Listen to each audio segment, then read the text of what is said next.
uqina Mahlebezi athi lo wayikhulumela iqembu Economic Freedom Fighters uDokotela uMbuyiseni Ndlozi wenqatshele ukuthi abe ingxenye yalawo malungu eqembu azoyengqungqutheleni ukuqoka ubuholi ezobanjwa ngoZibandlela. Umhlaziyi wezombusazwe uDokotela Oliver Ndo uxwayisa ngokuthi ke nakuba ukuvinjelwa kwaNdlozi kungase kube ukuqagela nje kepha iEFF idinga ukusebenzisa lengqungquthela ukuze izibambe iqine njengoba isilaxazwa amalungu amaningana aqavile naqembukela eqenjini umkhonto wesizwe. Njengoba iqembu lezombusazwe iEFF livivela ingqungquthela yesithathu yokukhetha ubuholi ngenyanga ezayo, sequbuke amahlebezi athi ilungu lePhalamende uDokotela uMbuyiseni Ndlozi akavunyelwe ukuba alibhade kule ngqungquthela. Umhlaziyi wezombusazwe uDokotela Livaindo uthi nakuba singekho isiqiniseko esiphathekayo ngalolu daba, kepha kungahle kube yimizamo yezinhlaka ezithile eqenjini ukuze ziqhubeke ziphathe. It creates a perception that there could be some elements of wanting to manage succession in an unfair manner, and which some would describe it as undemocratic.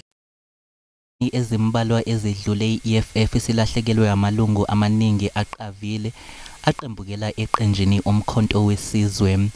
uNdowu ukholelwa ukuthi lengqungquthela ingase ibe yithuba lokuthi iqembu liphinde lizihlole futhi livuselele umfutho walo. It's also a moment in which the leadership of the party has to rise above all the petty differences and focus on ensuring that there is party cohesion and the party remains relevant. Ipuntshile ke imizamo yeSABC yokuthola izimpendulo kuEFF ngalolu daba, kanti ingqungquthela izobanjwa ngenyanga ezayo mhla ziyi-12 kuze kube mhla ziyi-15 eNazareth Expo eGoli. Abanikazi beitolo eThekwini bathi abanankinga nokubhalisa izitolo zabo ukuba ilawulwe imigomo yokusebenza kuleli nokho abaneme ngomnqamla juqu wesikhathi abasinikeziwe ngoLwesihlanu uMengameli wezwe uCyril Ramaphosa umemezela inhlelo zokungenelela esihlaveni sokushona kweingane ibulawa ukudla ama-chips okusolwa ukuthi anobuthi. NgoLwesihlanu uMengameli uCyril Ramaphosa wethule izinyathelo uhulumeni azozithatha ukubhekana nokwanda kwezigameko zokufa kwezingane ngenxa yokudla okusolakala ukuthi usuke kunobuthi. Uhulumeni uthi lezi zinyathelo kuhloswe ngazo ukunqanda lesi simo okubalwa kuzo nokuvalwa kwezitolo ezingamaspaza ezichaphazelekayo ekufeni kwezingane. Ekuqaleni kwalenyanga kubikwe izigameko eziningi eziphathelene nokudla okusolakala ukuthi kunoshevu kwaZulu Natal. Abanikazi bezispaza bathi ukungenelela kukahulumeni kuzosiza ukulawula lemboni. Kodwa ke baphakamise ukukhathazeka mayelana nesikhathi esibekiwe. Ukurejistra kwama-tax shop kuyinto enhle nento ezosisiza ngoba mhlawumbe ngaba kumbi for now, kodwa going forward mhlawumbe let's say ufuna usizo nani kumele register vele business, but 21 days ngifila ngazi ukuthi sekube isikhathi esincanyana kakhulu. But 21 days uncane bo manje at least 3 months plus 4 months is better. Amanye amalungu omphakathi akwamukela ukungenelela okumenyezelwe uMengameli. Kodwa ke abanye bathi uhulumeni bekumele asukume kusenesikhathi ukunqanda lezi zigameko. Government sengasibangenza indlela yokuthi at least ngenyanga mabene permit yokudayisa azobheka leli phepha leli ukuthi odekephi lezi impahla lesina asidayisela zona. Omasipala bakulesi sifundazwe sebeziqalile izinhlelo okuhloswe ngazo ukuvala iziphaza ezidayisa izimpahla zomgunyathi. The challenge that we have identified is that you find that a number of people in our record who are written as owners are not the real owners of these shops. Uhulumeni wesifundazwe uthi uzoqinisa ukusebenza futhi usize omasipala ukuthi babe namathimba azohlola iziphaza. NginguNonhlakanipho Magwaza ezindabeni zeSABC eThekwini. Njengoba uhulumeni ematasa nje zama ukuthola isombululo zalenkinga yokugula kweingane okusola ukuthi isuke zidle ukudla okunobuthi nomphakathi awuyisongile izandla kwamanina nawo umatasa uzama ukuthola isombululo sokuqeda nyanga lenzuka ayikeyi inkiyankiya le umchayo wamamboza. NgoLwesihlanu umengameli wezwe Cyril Ramaphosa umemezele ukuthi zonke ibhaza nendawo ethengisa ukudla kufanele ibhaliswe komasipala eyisebenzela kubo kungakapheli insuku engama-20. Abaholi beinhlangano zomphakathi babeke amabala uhulumeni ngokuphambana nomthetho melana nemvume kwezamabhizinisi abantu bangaphandle. Ngokomthetho wabo kufika we-13 onyakeni 2002 abangaphandle bangabhalisela imvumo yebhizinisi ngokuthi betshale igide ey'nhlanu zamarandi ebhizinisini elikhona noma besungule ibhizinisi elimqoka kokufunwa yizwe. Manje seyihlele indlela eyaphambili malungana nezitolo ezenganyelwa bokufika ngokungemthetho. We so disgruntled and we are so unhappy about the president's speech. I mean, the president's speech was not rather talking to us, residents. We are having people that are so disgruntled, the people that are so disadvantaged. More so, we are talking of the hawkers. We are talking of the informal traders that were never been governed by the government. Our stand is we are opposing the new amendment law that our president has just delivered recently, which doesn't favor us as South Africans. Not even doesn't even put us in any good stand with the township economy. Zombili lezi inhlangano zomphakathi ziphinde zanxusa ukuba kuhlawuliswa abanikazi bendawo okuqashiswe ngazo kubantu abadabuka ngaphandle abangenazi incwadi ebagunyaza ukuba bebe kuleli. Yaqala kusasa kulaseBrazil umhlangano wamazwe ayingxenye ye-G20 umengameli wezwe Cyril Ramaphosa usefikile edolobheni Rio de Janeiro njengoba lakuleli lizoba ingxenye yalomhlangano ozohlala insuku ezimbili. Selim ngomumo ukwamukela inhloko zamazwe omhlaba ayingxenye ye-G20. iBrazil kuyiyo ezohola ingqungquthela yakulonyaka ithatha izintambo zalomhlangano wawusingethwe lase-India nyakenye. Nokubhekeke ukuthi nakulonyaka amazwe e-G20 akhuluma gxile emaphuzwini athinta kakhulu iyinkinga ebhekene namazwe omhlaba. We will support President Cyril Ramaphosa at the G20 in Brazil. The G20 summit represents the conclusion of the work carried out by the country holding the group's rotating presidency. Udaba lwezimpi eziqhubeka eUkraine naseGaza ngokunye kokulindeleke ukuthi kube phezulu emaphuzwini okuzoxoxwa ngawo emhlanganweni we-G20. Inhlangano yamazwe yase-Afrika kuzoba okokuqala nqa iba ingxenye yalomhlangano we-G20 njengoba isanda kuhlonzwa njengelungu lwalolu hlaka. The G20 is a product of a crisis and it was able to manage a crisis. The world economy was able to come out of a very major economic and financial crisis. Ungqongqoshe uRonald Lamula uthe njengoba iningizimu Afrika kuyiyona izosingatha umhlangano olandelayo we-G20 kusemqoka ekutheni babhekisise okuzobe kuqhubeka kule ngqungquthela eBrazil. We will launch the program officially here in the Republic of South Africa after we've received the handover in Brazil, in Rio. Umengameli waseRussia uVladimir Putin ngeke awethamele lo mhlangano eBrazil ngenxa yencwadi egunyaza ukuboshwa kwakhe yakhishwa inkantolo yezamacala obugebengu emhlabeni efuna ukubopha uPutin ngenxa yokuhlasela kweRussia empini eqhubeka eUkraine. Kusenjalo ingxoxo malungana noxhaso lwezimali lizoba seqhulwini engqungqutheleni inhlangano yezizwe yokuguquguquka kwesimo sezulu iCOP29 ebanjwe edolobheni iBaku eAzerbaijan. Isimo sezulu kube nomthelela ongemuhle ekudlondlobaleni komnotho waseNingizimu Afrika ngenxa yezikhukhula kanye neqhwa elakhethika ezinyangeni ezimbalwa ezedlule. Ingqungquthela yokuguquka kwesimo sezulu iCOP29 izogxila kakhulu ezingxoxweni zemali malungana nokuguquka kwesimo sezulu. Well, the most important thing for us is that we need to make progress. What's been happening is that we seem to be stuck and going in circles. So COP29 is very much a finance COP. Because if you don't have enough money, there's very little that you can do. Ungqongqoshe uGeorge uzoba ngomunye wohlalo bezingxoxo okuzobhungwa ngazo kule ngqungquthela. We need honest conversations. You know, you either want to have a transition or you don't.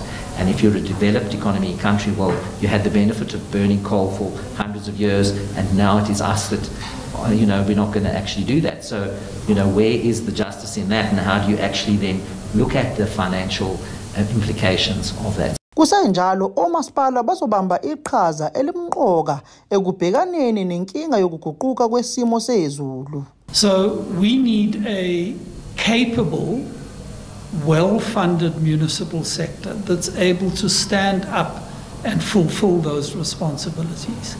And you and I both know that at the moment, local government is in a terrible state. Afrika isivele ibona izinguquko zesimo sezulu ezingesihle ezingxenyeni zezwe ezehlukene. Ngingusamkele Maseko wezindaba ze-SABC ngibika eBaku eAzerbaijan. Mbukile sathi qoyitolo kanti babesibuya sizophathela udaba oluthi abanakudla ngonikhuluma nihleli kule ndawo nihleli kuyo. So if indlela ikhona makwenziwe uncedo ukuthi abantu babonke mabancedakale bafane nami lo niphumileyo. Inhlangano ebhekele ukuvikeleka komthethosisekelo inqoma ukunikela enkantolo mayelana nodaba lokuhlengwa kwabamba ngokungemthetho eStilfontein esifundazweni iNorth West.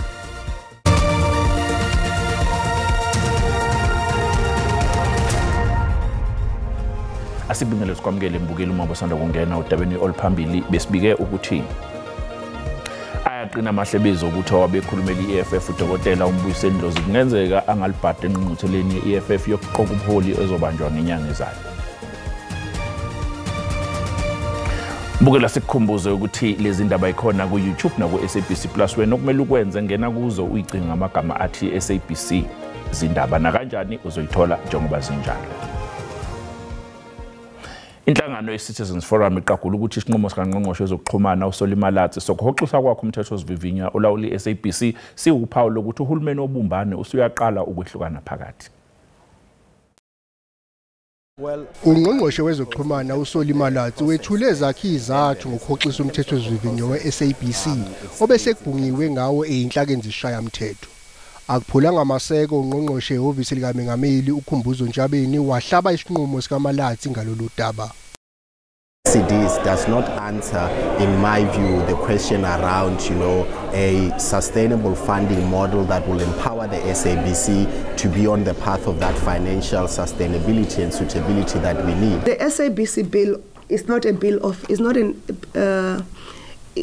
a private member's bill. It's not Minister Malatsi's bill.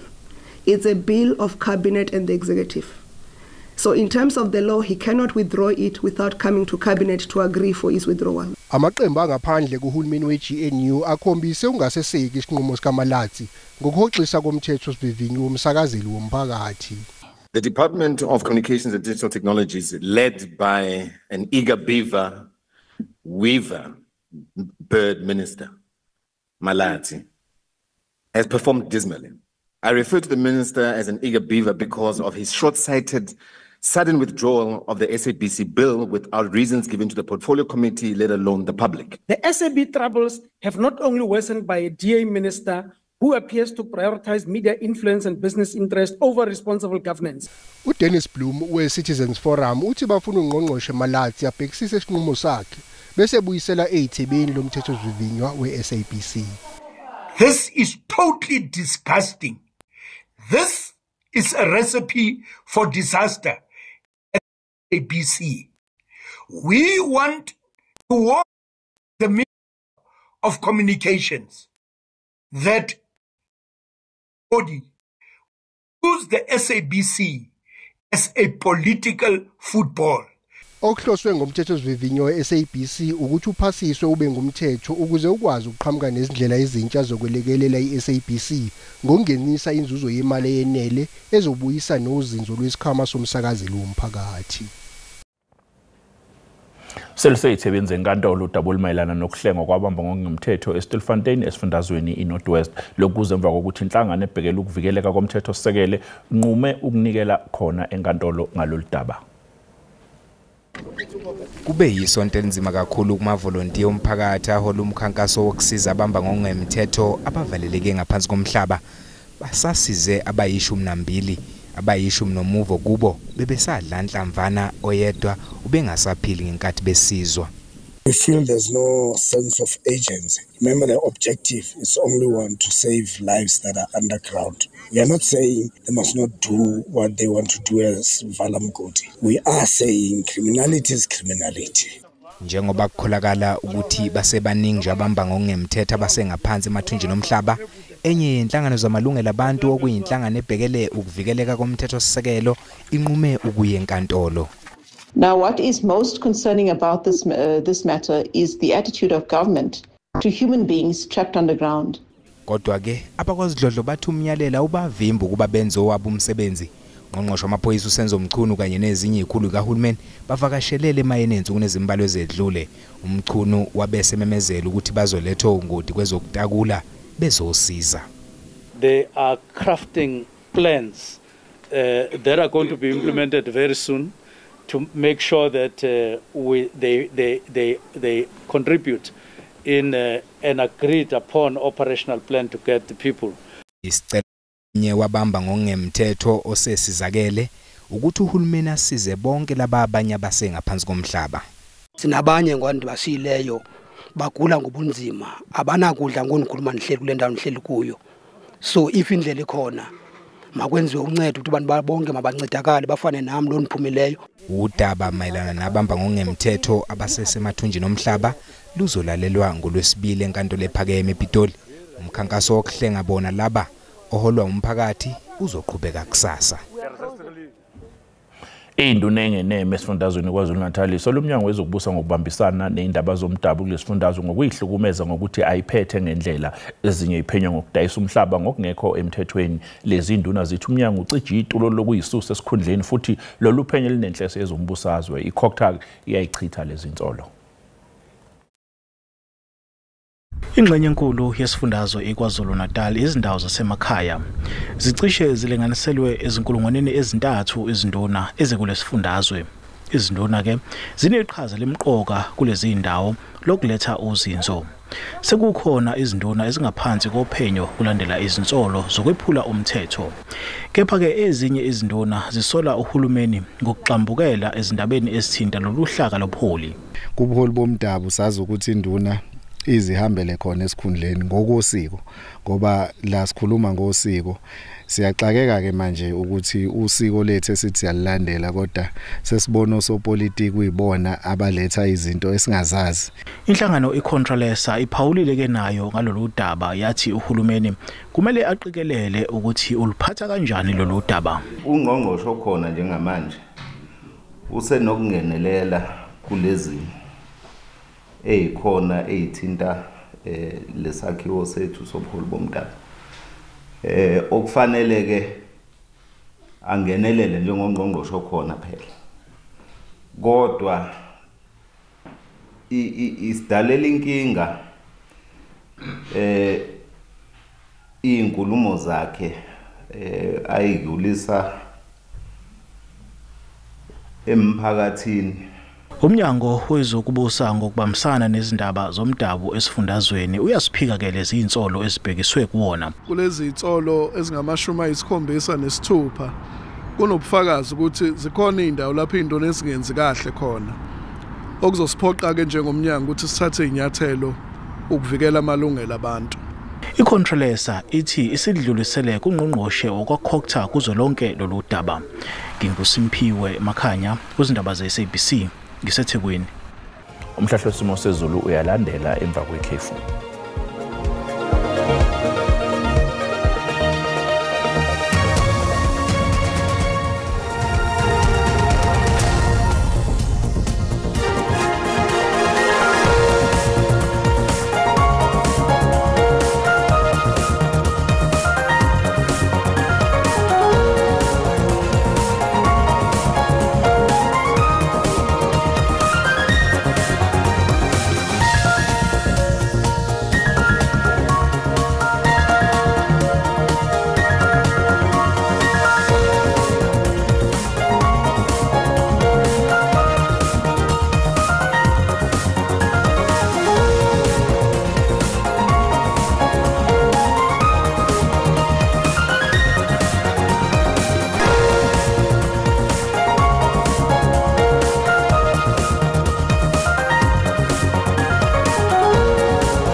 Mbukile sibika lapha bese kuphathele zona kusasa siyabuya ngehora lokuqala usale kahle.